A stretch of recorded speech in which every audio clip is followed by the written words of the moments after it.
নমস্কার বন্ধুরা, আবার একটা ছোট্ট ব্লগ নিয়ে চলে এলাম। বৃষ্টিতে আর ভালো লাগছে না, ঘরে ছিল পাস্তা, হয়ে গেল নাস্তা। দেখো বন্ধুরা, পাস্তাটাকে সেদ্ধ করে রেখে দিয়েছি। কড়ায় তেলে আলু ভেজে নিচ্ছি, ভালো করে লাল লাল করে আলুগুলো ভেজে নিতে হবে।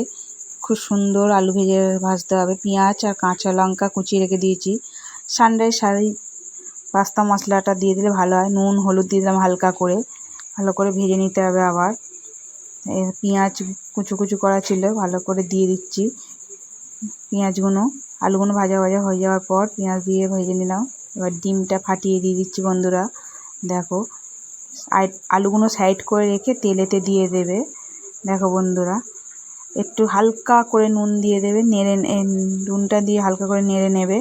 দেখো ডিমটা কুসুমটা কি সুন্দর গেলে গেছে। আর একটা ডিম দিয়ে দিচ্ছি। দেখো বন্ধুরা, আবার একটা ডিম দিয়ে দিলাম। দিয়ে আবার হালকা করে একটু নুন দেবে, নুন হালকা করে একদম। দেখো কি সুন্দর ভাজা হচ্ছে, চলবল চলবল করছে। এই দেখো বন্ধুরা, দিয়ে ভালো করে সব মিশিয়ে নেবে। আলু পেঁয়াজটা ভালো করে মিশিয়ে নেবে। দেখো বন্ধুরা, খুব সুন্দর হবে। এই দেখো সব মেশানো হয়ে গেছে। মিশিয়ে কাঁচা লঙ্কাটা একটু দিয়ে দেবো। তারপরে সানরাইজ পাস্তা মশলাটা দিয়ে দেবে বন্ধুরা। এই দেখো,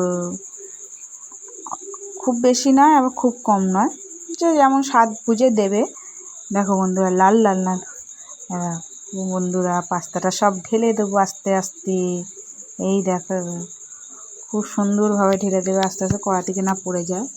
দেখো বন্ধুরা, সব এবার ভালোভাবে নাড়াচাড়া করতে হবে। তার মধ্যে কাঁচা লঙ্কা ছিল, দিয়ে দিলাম অল্প করে। খুব সুন্দরভাবে নাড়াচাড়া করতে হবে বন্ধুরা। সব এপিট এপিট করে করলে ভালো হয়। এই কালারটা দেখো কত সুন্দর হয়ে গেছে বন্ধুরা, পুরো রেডি। এই দেখো আমার রেডি হয়ে গেছে পাস্তা। বৃষ্টি ভেজাতে খেতে গরম গরম খুব ভালো লাগবে। দেখো ধোঁয়া উঠছে। কমেন্টও বলো বন্ধুরা কেমন হয়েছে। টাটা বন্ধুরা।